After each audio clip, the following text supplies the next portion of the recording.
Hello दोस्तों, स्वागत है आप सभी का हमारे यूट्यूब चैनल पे। तो आज हमारा 4th डे ट्रेडिंग चैलेंज है और आज का हमारा टोटल प्रॉफिट है 7,625 रुपीज एंड 60 पैसे। तो आप देख रहे हो कि ये दो ट्रेड आपको इन दो स्ट्राइक प्राइस पे मैंने ट्रेड करा था और इस पे मेरे दो स्टॉप लॉस हिट हुए। एक्चुअली एक स्टॉप लॉस और एक को मैंने मैन्युअली एग्जिट कर दिया था। और क्या रीजन था मेरे ट्रेड लेने का और क्यों मैंने 3 ही ट्रेड लिए और भी ट्रेड क्यों नहीं लिया जबकि आज मार्केट पूरी तरह से अप ट्रेंड में था, तो वो सारी चीजें हम आगे वीडियो में डिस्कस करते हैं। चलिए शुरू करते हैं वीडियो को।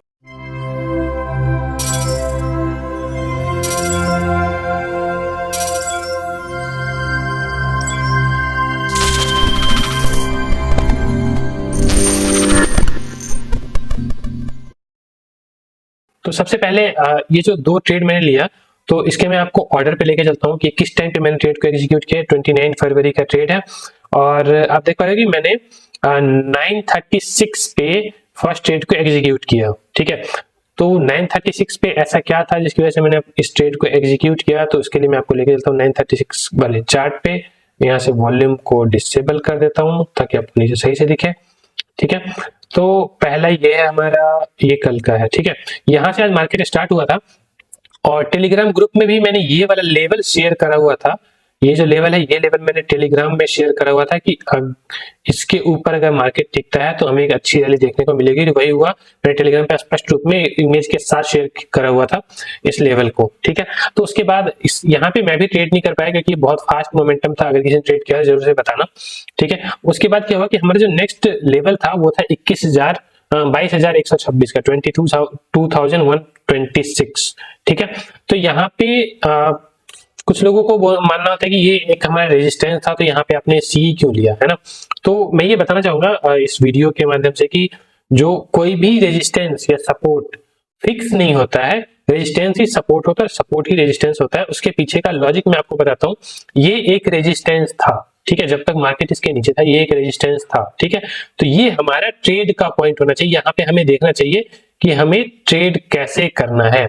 ठीक है, तो इस पोजीशन पे हमें देखना चाहिए था कि ट्रेड कैसे करना है।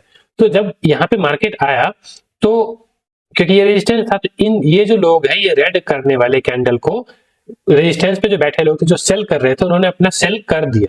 ठीक है, ये नीचे आया मार्केट, इनका सेल हो गया, उसके बाद भी मार्केट नीचे गया नहीं। ठीक है, ये जो जिन्होंने सेल किया उस प्राइस से ऊपर चला गया मार्केट। तो जब ये 22,128 के ऊपर चला गया तो यहाँ पे ये सेल वाले सारे लिक्विडेट हो चुके हैं, मतलब अब ये ट्रैप हो चुके हैं। इन्होंने जितना ये बेचने वाले थे उससे ज्यादा खरीदने वाले इस लेवल पे अवेलेबल थे, तो मार्केट ने सेलर्स को दबा दिया और मार्केट ऊपर की तरफ निकल गया। तो आप देखोगे ये 9:30 का कैंडल है, 9:30 से 9:35 का कैंडल है ये वाला। ठीक है, तो 35 में ये हुआ और आप देखोगे मैंने जो ट्रेड अपना एग्जीक्यूट किया है 9:36 पे किया है। जैसे ही ये वाला कैंडल बंद हुआ, सॉरी हाँ जैसे ही ये वाला कैंडल बंद हुआ, ये रेड वाला कैंडल जैसे ही क्लोज हुआ और उसके बाद फिर ये 9:36 वाला 9:35 वाला कैंडल, ये जो रेड के बाद जो ग्रीन कैंडल बना है, जैसे ही ये वाला क्लोज हुआ उसके बाद और मेरे सपोर्ट के ऊपर क्लोज हो गया और ये वाला सारे लिक्विडेट हो गया। तो मैं मार्केट में पूरी तरह से बुलिश हो गया कि मार्केट बुलिश है और मैंने यहाँ पे ट्रेड एग्जीक्यूट कर दिया। ठीक है, और मैं ऑलमोस्ट यहाँ पे एग्जिट कर गया था 300 के आसपास में। मैंने सेंसेक्स में ट्रेड करा था और मैंने आपको ऑलरेडी बता रखा है कि जो मैं सेंसेक्स में भी ट्रेड करता हूँ तो मैं निफ्टी के चार्ट को फॉलो करता हूँ और सेंसेक्स का चार्ट भी ओपन रहता है मेरे पास, बट मैं निफ्टी के चार्ट को फॉलो करता हूँ। और ट्रेडिंग व्यू पे जो सेंसेक्स का चार्ट है वो डिले रहता है, तो ट्रेडिंग व्यू पे तो उसका चार्ट देखना ही चाहिए रन टाइम में। अगर आपको देखना है तो अपने एक्सचेंज पे उसका चार्ट देख सकते हो, जैसे कि मैंने यहाँ पे ओपन कर रखा है। ये एक्सचेंज का चार्ट है, ये आपको लाइव मिलेगा। ये ग्रो एप्लीकेशन को मैं अभी यूज कर रहा हूँ। मैं मूव करने वाला हूँ जीरोधा के ऊपर क्योंकि ग्रो में कभी कभी स्टॉप लॉस में मुझे प्रॉब्लम आती है, जो जिसमें स्टॉप लॉस और टारगेट दोनों सेट होता है ना, उसमें प्रॉब्लम आती है। मैंने उसके लिए एक वीडियो भी बना रखा है, किस तरह से दिखा रखा है आपको किस तरह से वो वर्क नहीं करता है।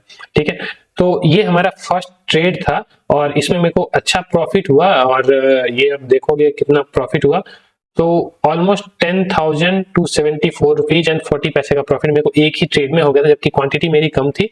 90 क्वांटिटी से मैंने ट्रेड करा था, 200 के आसपास मैंने इसको खरीदा था और 300 के आसपास मैंने इसको बेच दिया। अगर आप ये देखो 9:36 पे और 36 पे ही मैंने इसका स्टॉप लॉस लगाया था। ये जो आपको दिख रहा है 9:36 वाला, ये स्टॉप लॉस था। तो स्टॉप लॉस मैंने लगा दिया था 153 पे कि वर्स्ट केस अगर 153 ज्यादा तो मेरा तो बिक ही जाए, उससे नीचे मैं इसको होल्ड नहीं करूंगा। जो भी लॉस होगा उसको मैं बुक कर लूंगा। मैं उससे पहले भी लॉस को बुक कर सकता था। ठीक है। तो ये मेरा वर्स्ट केस सिनेरियो रहता है। मैं कभी भी स्टॉप लॉस एकदम टाइट नहीं लगाता हूँ, मैं स्टॉप लॉस थोड़ा लूज रखता हूँ, और जब मुझे लगता है कि नहीं मार्केट इससे नीचे जाएगा तो मैं उसको वहां पे भी कट कर देता हूँ। जैसे 153 था मेरा स्टॉप लॉस, 196 पे मैंने परचेज किया। अगर ये मेरा मन होता तो अगर मुझे वहां पे जैसे 180 पे 170 पे मेरे को मार्केट बेरिश लगता तो मैं वहीं पे उसको कट कर देता, 153 का वेट नहीं करता, मैं 20 रुपए का स्टॉप लॉस एक्स्ट्रा क्यों पे करूं। ठीक है, तो ये मेरे सोचने का लॉजिक होता है। तो मैंने इसको 310 पे क्लोज किया, 944 पे।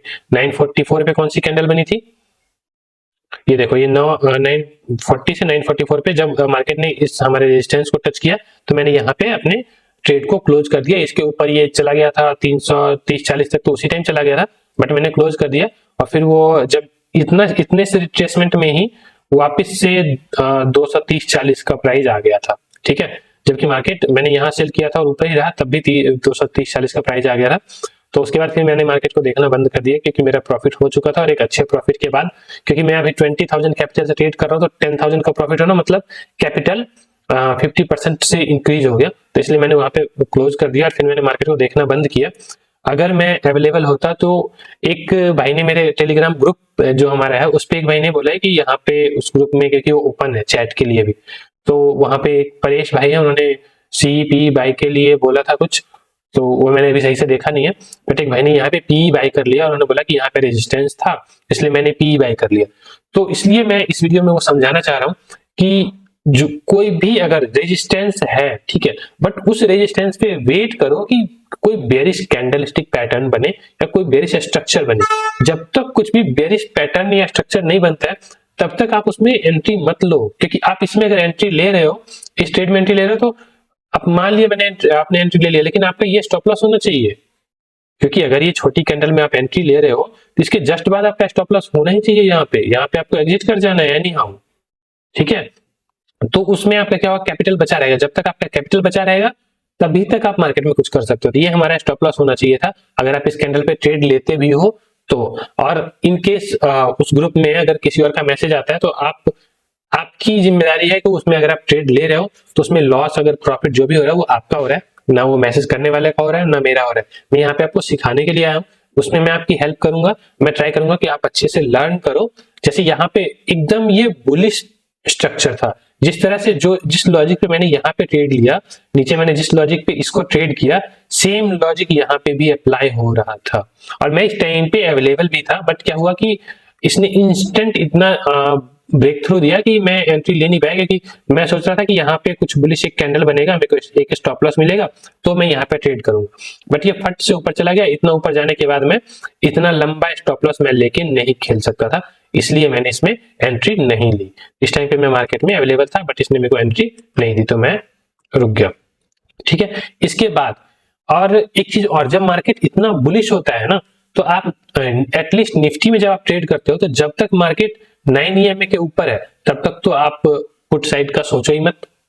ठीक है, और अगर आप सोच रहे हो तो एक बार इस 23 EMA को क्लोज हो जाने दो, मतलब मार्केट इसके नीचे एक बार क्लोजिंग दे दे, मतलब इधर जैसे यहाँ कहीं ट्रेड करे और उसके बाद जब इसके पास जाए, इससे अगर इसको रिजेक्शन मिल जाए, और मान लिया अगर इससे नहीं भी मिलता है तो 9 EMA से रिजेक्शन मिल जाए, इसको क्रॉस करे 9 से रिजेक्शन मिले और यहाँ पे वापस 23 के नीचे आए तो वो ट्रेड बनेगा।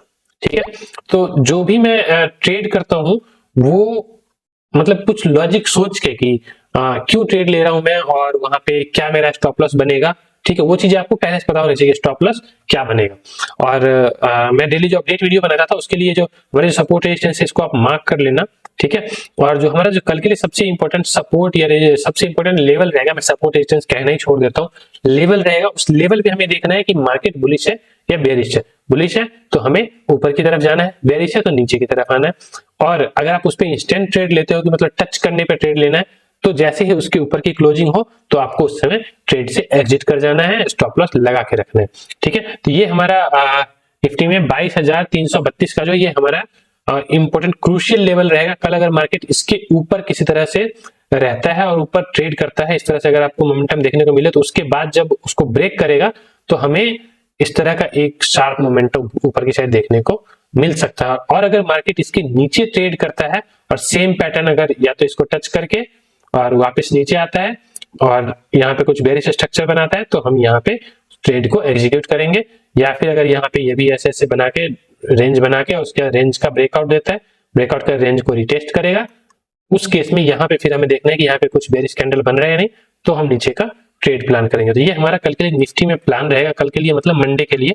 कल तो मार्केट बंद है क्योंकि कल सैटरडे है, तो ये हमारा निफ्टी का प्लान रहेगा। बाकी जो हमारे और जो ट्रेड्स थे उसको हम डिस्कस कर लेते हैं। 3/12 पे मैंने 196 रुपीज पे 50 क्वांटिटी उठाई, इसको आप ध्यान में देना। मैंने बस 50 क्वांटिटी उठाई। इसका मेन रीजन क्या था, एक तो 3/12 का टाइम देख लेते हैं। और मैंने 50 क्वांटिटी उठाई, 196 पे उठाई और 158 पे एक 158 पे 3/12 पे उठाया और 3/13 पे फिर से मैंने 158 पे क्वांटिटी उठाई। 196 पे उठा के 158 पे मैंने इसको सेल किया। तो इसमें मेरा मैंने 158 का स्टॉप लॉस एक्चुअली लगा रखा था, तो इसमें मेरा लॉस हुआ ऑलमोस्ट 2000 के आसपास का। इसमें मेरा लॉस हुआ क्योंकि मैंने क्वांटिटी कम उठाई थी।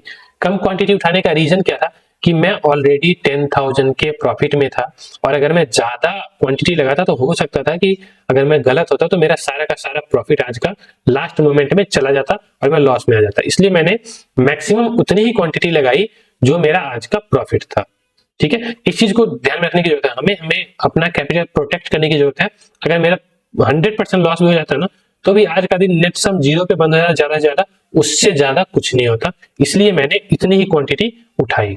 ठीक है, उसी के आसपास की क्वांटिटी मैंने उठाया। और उसके बाद क्या हुआ कि इसके पीछे का लॉजिक क्या था, तो उसको हम टाइम देख लेते हैं। 3/12 पे मैंने उठाया था और 3/13 पे देखा, एक ही मिनट में इसने नीचे का हिट कर दिया था मेरा। तो 3/12 और 3/13 का हम देख लेते हैं कि क्या था रीजन। ठीक है, तो 255 3.5 ये वाली जो कैंडल बन रही थी, इसको अगर आप देखोगे मार्केट पूरी तरह से बुलिश जा रहा था। और जब मार्केट ने 9 EMA को रिटेस्ट किया, आप देखोगे इस समय ये 9 EMA को एकदम पूरी तरह से अच्छे से फॉलो करता हुआ आ रहा था। जब इसने 9 EMA को रिटेस्ट किया तो मैंने सोचा एक स्कैल्पिंग मोमेंट, क्योंकि आज मैंने एक ही ट्रेड करा था तो हो रहा था कि एक ट्रेड यहाँ पे बन सकता है, जो स्कैल्पिंग मोमेंट बनेगा मैं यहाँ पे एंट्री लूंगा, तुरंत एग्जिट कर जाऊंगा। बट वैसा हुआ नहीं, एंट्री लेने के बाद ही मार्केट और नीचे आ गया, तुरंत में मेरा 1 मिनट के अंदर मेरा स्टॉप लॉस हिट हो गया। उसके बाद मार्केट फिर ऊपर गया, मैंने जितने में परचेज किया था उससे ऊपर तक ये गया, बट मेरा स्टॉप लॉस लग गया और मैं इधर बाहर हो गया। ठीक है, उसके बाद फिर मैंने एक और एंट्री प्लान की, क्योंकि मेरा जस्ट स्टॉप लॉस हिट हुआ था। तो उसके बाद की मेरी एंट्री जो है, अब देखोगे 3/18 पे मैंने एंट्री ली 156 रुपीज पे। ठीक है, और उसका स्टॉप लॉस मैंने 135 लगा दिया था ऑलरेडी, इसमें मैं ज्यादा लॉस बुक करने वाला हूं नहीं। ठीक है, बट मार्केट यहाँ पे रुक गया, यहीं पे रुक गया और फिर मैंने 148 पे उसको सेल कर दिया। लॉस में ही मैंने लॉस बुक कर लिया। अगर मैं रुकता तो मेरा और नीचे 140 के आसपास तक चला गया था मार्केट, बट मैंने 148 पे ही उसको सेल आउट कर दिया। तो ये मेरा आज का टोटल ट्रेड था। तो इसमें जो भी आपको अच्छा लगा हो, जो भी अगर आपको ट्रेड पसंद आया हो, तो चैनल को सब्सक्राइब कर देना, हमारे वीडियो को लाइक कर देना, ज्यादा से ज्यादा लोगों के साथ शेयर कर देना। और बैंक निफ्टी के लिए मैं इंपॉर्टेंट लेवल आपको बता देता हूँ, क्योंकि वीडियो में लास्ट तक आया हो, तो इसका इंपॉर्टेंट लेवल सबसे इंपॉर्टेंट लेवल रहेगा 47,023 का। अगर कल मार्केट बैंक निफ्टी अगर इस पे आता है तो यहाँ से एक रिजेक्शन उसको मिलेगा, मतलब अगर ऊपर से आता है तो यहाँ से एक सी का मोमेंटम बन सकता है, इसको ध्यान में रखना। और अगर ये ब्रेक हो जाता है, इस तरह से ब्रेक होके इस तरह का मोमेंटम कुछ बनाता है, तो पी का जबरदस्त मोमेंट भी हमें देखने को मिल सकता है। तो इन चीजों को हमें ध्यान में रखना है और इसी तरह से ट्रेड करना है। और बाकी जो बैंक निफ्टी का और जो लेवल्स है उसको भी आप ध्यान में रखो। ये हमारा ऊपर का रेजिस्टेंस हो जाएगा, अगर इसके ऊपर खुलता है तो भी हमें यहाँ से भी एक मोमेंटम देखने को मिल सकता है।